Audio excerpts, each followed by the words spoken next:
બંધુ મોહનથી સંતોષી બહુ.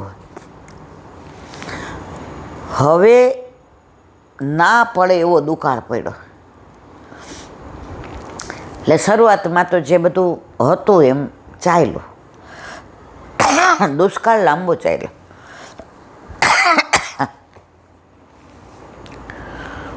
હવે બંધુ મોહનતીએ નક્કી કર્યું કે હું 2 કોળિયા જ ખાઈશ અને છોકરાઓને અને વહુને જાજા દિયાલ. પછી તેણે ખાવાનું બંધ કર્યું, કારણ કે હતું જ નહીં.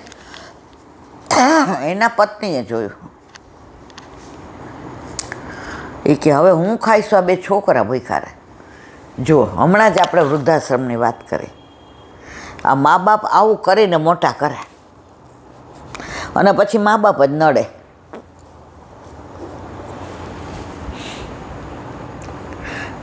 હવે છોકરાઓએ ભૂખ્યા રહેવા માંડ્યા. 2 દી થયા એટલે છોકરાઓ રોવે, બૂમો પાડે, એ બહુ ભૂખ લાગે છે. એટલે પત્નીએ કહ્યું, કોને? બંધુ મોહનથી, તમારો કોઈ એવો મિત્ર છે? તમારે કોઈ એવા સગાવાલા છે જ્યાં દુષ્કાળમાં આપણે ત્યાં જઈએ તો આપણો એટલો ટાઈમ નીકળી જાય? એ કે હા છે ને, પણ અહીંથી 5 રાત થઈ જતા. તો કે રસ્તામાં શું ખાઈએ?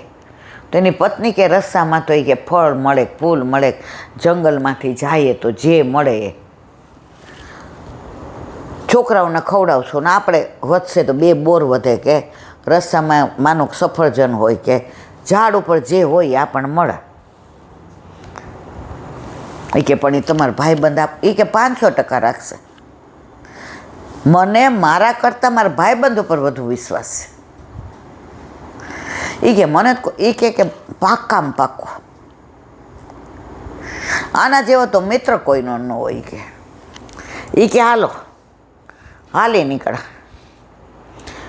હવે રસ્તામાં જંગલ આવે, ક્યાંક બોર મળે, ક્યાંક ચણી બોર મળે,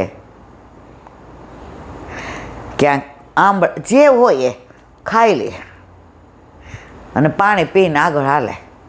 છોકરાઓ પૂછે, હવે ક્યારે આવશે કાકાનું ઘર? વળી થોડા આગળ, હવે ક્યારે આવશે? આ દેખાયો.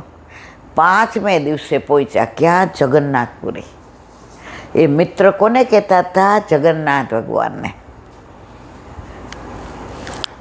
ત્વમેવ માતા ચ પિતા ત્વમેવ સર્વમ મમ દેવ દેવ કાયેન વાચા મનસેન્દ્રિયે વા બુદ્ધ્યાત્મના વા પ્રકૃતિ સ્વભાવ કરોમિ અધ્યાત્ સકલમ પરસ્મૈ નારાયણાયેતિ સમર્પયામે. જોઈને રાજી થઈ ગયા. બોલી કે અહીંયા રે તમારા મિત્ર? એ કે આનો ભગવાન છે ને જગન્નાથ, જ મારો મિત્ર છે. એ કે હે, તમને એટલું બધું ઓળખે છે? એ કે હા, પાક્કો મારો ભાઈબંધ. જો આપણે બધા એમ કહીએ કે અમને ઠાકોરજી પર વિશ્વાસ છે, પણ આને હતો ને એવું આપણને કોઈ જ નથી, આપણે ડગી જઈએ છીએ. એ કે હાલો, છોકરો કે અહીંયા રહે છે? આવો મોટો મેલ હે? એ કે હા. હવે ગયા તો દર્શન બંધ થઈ ગયા, એટલે અંદર જવા ન દીધા. રાત પડી ગઈ હતી, 12 તાળા મંગળ, અને છોકરાઓ આમ પકડીને કે બહુ ભૂખ લાગી છે, બહુ ભૂખ લાગી. તો અંદરથી એક ચરણામૃતની ધારા બહાર આવતી હતી. ઘણા મંદિરોમાં જે અંદર બધું ચડાવે ને એ પ્રસાદી બધું બહાર આવે. તો એની અંદર મધ, પંચામૃત હોય, મધ હોય, ઘી હોય, દૂધ હોય, દહીં હોય, ખાંડ હોય, એ બહાર આવતું હતું, કારણ કે બધું ત્યાંથી ને. એટલે આ બંધુ મોહનથી હાથમાં લઈને કીધું, લ્યો આમાં તો 5-5 વસ્તુ છે. એ કે તમારો ભાઈબંધ છે તો ખાવાનું ન આપે? એ કે હોઈ ગયા છે ને, આપણે મોટા માણા રહ્યા ને એટલે જગાડાય નહીં. સવારે જાગશે ને એટલે આટલો મોટો થાળ લઈ આવશે અને પછી ખાજો. હે બાપા, આટલો મોટો હા. અને ઓલું જે ચરણામૃત હતું બધાએ પીધું. હવે ઠાકોરજીનું હોય એટલે પેટ ભરાઈ ગયું. 12 બધા હોતા હતા ત્યાં હોતા. બંધુ મોહંતી કે મારો જગન્નાથ, મારો શ્યામ સુંદર, મારો કૃષ્ણ મને ક્યારેય નિરાશ નહીં કરે. અહીંયા જે આશાએ આવ્યો છે એ મારું સાંભળશે, સાંભળશે, સાંભળશે. હવે રાતના ઓલું ચરણામૃત લીધું, બરાબર અંદર મધ હતું, ઘી હતું, દૂધ હતું, એટલે ઊંઘ આવી ગઈ. 12 વાગ્યા તો જગન્નાથ ભગવાનથી રહેવાયું નહીં. મારો બંધુ મોહનથી 5 રાત દિવસ ચાલીને મારા વિશ્વાસે જય જગન્નાથ, જય જગન્નાથ કરતો આવ્યો. છોકરાઓને ને એની વહુને કીધું મારો પાક્કો ભાઈબંધ છે. અને અહીંયા એને ખાવાનું ન મળ્યું. જાયગા રાતના ભંડારામાંથી ને થાળ કાઢ્યો, હીરા મોતી માણેક જડેલો સોનાનો, અને બધું પોતે આરોગ્ય હતા, બધું પીરસીને બહાર આવ્યા. પિતાંબરીને તિલકને બારણા આગળ આવીને બોલે, બંધુ, એ બંધુ, તું બંધુ મોહનથી ને હું દીન બંધુ. બોલો કે આપણને કોણ બોલાવે? આ સે ધીમું કરે ને, બહુ માથું દુખે છે મને. એટલે બિચારો હોઈ ગયો. પાછું બૂમ પાડી, બંધુ મહંતી. એ કે બંધુ મહંતી કે એટલે મને જ કહે. એ કે મને બોલાવે ઓંદોરથી ને? આ મોટો પૂજારી હશે, મને નામ એને આવડે છે. અહીંયા મને તો કોઈ ઓળખતો નથી ઠાકોરજી સિવાય. મને તો એકલા જગન્નાથ ભગવાન જ ઓળખે છે. જઈને ઊભો રહ્યો. બંધુ મોહનથી લે આ થાળ. એ કે તમે કોણ? એ કે તાર ભાઈબંધો મોકલો છે, મારા બંધુ છે ને એને છોકરાઓને ઘરવાળા ભૂખ્યા છે, એટલે આ થાળ લઈ લે. મારી ચિંતા, તમને મોકલા. એ કે ભાઈબંધ હોય તો કરે ને તારી ચિંતા. થાળ લીધો ને ઠાકોરજી તો એ કે ઊભા રહ્યો, સરસ ઘસીને આપી દઉં પાછો. જગન્નાથ ભગવાન એમ ન થાય હીરા મોતી વાળો છે.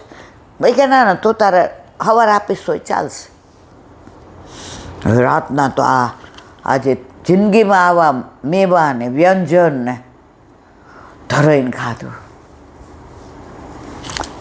જળ પી દે, આવું સરસ ખાધું તો એવી ઊંઘ આવી ગઈ.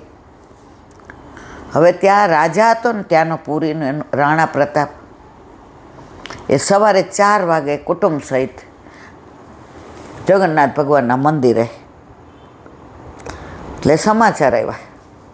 એટલે પૂજારીજી બધા જે નાના મોટા નહોતા, થાળ મળે નહીં, સૈનિકોને દોડાવ્યા, રાજાને સમાચાર આપ્યા ને દીવાનને આપ્યા ને બાપા રે આખું મંદિર ઘમાઘમ થઈ ગયું. એક જ મિનિટ. હવે સૈનિકો ગોતા ગોત કરે થાળ. એક સૈનિકની નજર પડી, ઓલાએ ઓશિકા તરીકે રાખ્યો હતો કે રાતના ઊંઘ આવી જાય અને કોક ચોરી જાય તો મારા ભાઈબંધને કેવું લાગે. એટલે ઓશિકો, અરે આ થાળ તો બધાને બોલાવ્યા અને બધાએ દેવાવાળી કરી. ચોર સાલા, મેં ચોરી નથી કરી. જગન્નાથ ભગવાન મારા ભાઈબંધ છે ને એણે મોકલું. કોઈ સાંભળે? મોટાનું બધાય સાંભળે, નાનાનું કોઈ સાંભળે નહીં. બરાબર માર્યો, લોહી લોહાણ. હવે આ પ્રતાપ, રાજા પ્રતાપ હતો ને, એને એટલા બધા પેલા હતા જેલના ઓલા પૂરી દીધા. અને રાજા ગયો. રાતના સ્વપ્નમાં જગન્નાથ ભગવાને કહ્યું, એ કે તે મારા ભક્તને અંદર પૂર્યો છે. 1 મિનિટમાં તારું બધું થઈ જશે ઠેકાણે. 62 નંબરના કારાવાસમાં 41 નંબરની રૂમમાં મારો બંધુ મોહનથી જ. પહેલાં તો એને રાજાએ કોઈ ન કીધું. એ કે આ જગન્નાથ ભગવાને મને કોઈ દી જતાવ્યું નહીં, અને આજે બંધુ મોહનથી માટે થઈને મને સ્વપ્નમાં દર્શન આપ્યા. એના થકી મને દર્શન થયા. ઘોડા ઉપર નીકળ્યા, મારતા ઘોડા આવીને ઓલા ચારેય જણા આમ બેઠા હતા, આમ કરી આવીને પગે પડી ગયા, માફ કરો રાજા સાહેબ. શું કરો? કે તમારા મિત્ર જગન્નાથ ભગવાને કીધું. મને ખબર જ હતી કે એ મારા ભાઈબંધ છે ને. કેવો વિશ્વાસ. પછી ત્યાંથી શોભાયાત્રા કાઢી કે આ બંધુ મોહનથી કોણ છે. એ તો જગન્નાથ ભગવાનને પ્રેમ કરે છે, પણ એનાથી વધુ જગન્નાથ ભગવાન એને પ્રેમ કરે છે. અને એનું પ્રગટ પ્રમાણ એ કે આજે 150-200 વર્ષ થઈ ગયા તોય બંધુ મોહનતીના વંશજ આજની તારીખમાં જગન્નાથ ભગવાનમાં પૂજારી છે. જગન્નાથ ભગવાને ઓર્ડર કરી દીધો કે હવે આ જ મારો પૂજારી, બીજો કોઈ નહીં. તો એના વંશ આજની તારીખ સુધી બધા મહંતી જ પૂજા કરે છે જગન્નાથ ભગવાન. આ બધું ઓથેન્ટિક છે. કોઈ વસ્તુ આની અંદર કપોળ કલ્પિત નથી. તમે ખરેખર પ્રભુ ઉપર દ્રઢ વિશ્વાસ રાખો છો તો ઠાકોરજી તમને આજે નહીં, કાલે નહીં, ક્યારેય નિરાશ કરતા નથી. તમારે નક્કી કરવાનું છે. પણ આપણે હલી બહુ જાય છે. તો આવી તો ઘણી વાતો. આજે આ ઘર સાફ થાય એટલે અહીં બેઠા. આ બધુંય કેવું છે એટલે જ આપણે ગાય છે ને, જે ગમે જગત ગુરુ દેવ જગદીશને, તે તણો ખરખરો શોક કરવો નહીં. આપણે જ્યારે બ્રહ્મ સંબંધ લીધો અને ઠાકોરજી પુષ્ટ કરાવ્યા, બધી જવાબદારી ઠાકોરજીની. વિશ્વાસ અવિશ્વાસ છે તો પછી એનું કોઈ. આજે હનુમાનજી આવ્યા, મેઘનાથે ઓલા બ્રહ્માસ્ત્ર બાંધ્યા. એ પાતળો દોરો હોય તો રાવણ કે આ વાંદરો તો હમણાં છૂટી જશે. હનુમાનજીએ બ્રહ્માસ્ત્રનું માન રાખ્યું હતું કે જો આ તોડીશ ને તો આ બ્રહ્માસ્ત્રનું માન નહીં રહે. હવે રાવણે માન છોડ્યું, સાંકળ લાવવા નહીં ગયા, અને સાંકળ લાવ્યા. હનુમાનજી કે હવે તે જ બ્રહ્માસ્ત્રનું માન છોડ્યું, લે હવે મેં તોડ્યું. અને પરિણામ આપણે બધાય જાણીએ છીએ.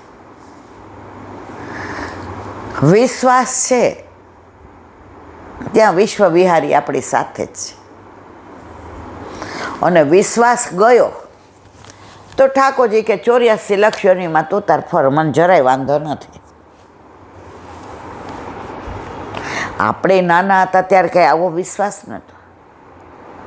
જેમ જેમ સમય જાય અને ઠાકોરજી ઘરમાં બિરાજતા હોય એમ અનુભવ થાય, એમ આપણો વિશ્વાસ દ્રઢ થતો જાય. બોલો વલ્લભાધીશ. વ્રજ વિહાર.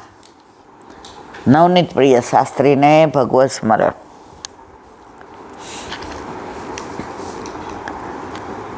વ્રજની વાત આવે, વ્રજ લીલાની આવે, લીલા સ્થળીની આવે. આખા દિવસમાં આ પુસ્તક સિવાય પણ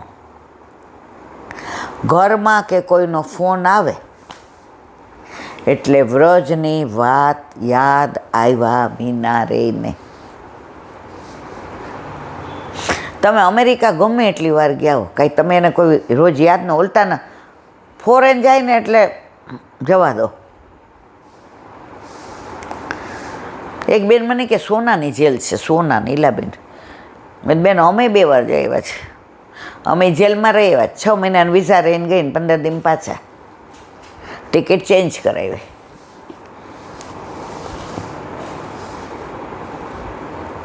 અને વ્રજમાં ટિકિટ ચેન્જ શું કામ કરાવી પડે? હજી રહેવું છે. વાં કેમ કરાવી પડે? બસ બાપા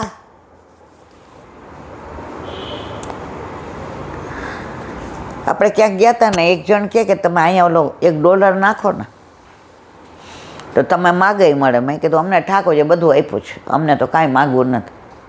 તો તમે હસતા હસતા $1 નાખ્યો કે આવું કોઈ તારે અમેરિકામાં ન બોલાવીશ. આજની તારીખમાં એ આનંદ છે. બધા એમ કે લે દીકરો અમેરિકાનો જ જાતા. વ્રજ છોડીને, ગોકુળ છોડીને હું કામ મથુરા જાઉં મારવાલા? પ્રભુએ ગોકુળ આપી દીધું. ગોકુળમાં મારો ગોકુળનાથ જે રહીએ, આટલા વૈષ્ણવ રોજ આવે. 2-3 મહિના થાય તો ક્યાંક બેઠકજી સન્મુખ થવા જાય. વરસમાં 2 વાર વ્રજમાં મારી મહારાણીમાં બોલાવે. આ લીલી પરિક્રમા કરાવે. શરીર ભલે હાવ ખલાસ થઈ ગયું છે, પણ મન તો અમારું મોહનમાં છે ને. ત્યાં તો સવારથી રાત સુધી હું કરવું? હવે આપણે બે કેટલું હામહામું જોઈને બેહીએ? તમે વાંચો કેટલું? અહીંયા છે આપણને, અહીંયા ટાઈમ ઓછો પડે છે. હવે 5:30 થી 6:30 વૈષ્ણવને મળવાનો સમય હોય. હવે થાય એટલે મને હથપથ થાય કે હવે અંદર જઈશ નહીં તો યુટ્યુબમાં આજ સત્સંગ શું કરશું? મારો વાલો રાહ જોતો હોય, માં હું આવી ગયો છું. 8:30 થાય એટલે થોડો પ્રસાદ લઈને પાછા હોલમાં. 10:15 ત્યાંથી 10:30 અહીંયા આવી જાય. દવા પીને 11 વાગે હોઈ જાય. સવારે 5 વાગે પાછા. અહીંયા 1 મિનિટનો સમય બીજા માટે છે જ નહીં. એટલે અહીંયા જીવન તમને જીવંત લાગે છે. અને ત્યાં જ્યારે વિઝા નહોતા મળ્યા ને ત્યારે મને એવું થતું હતું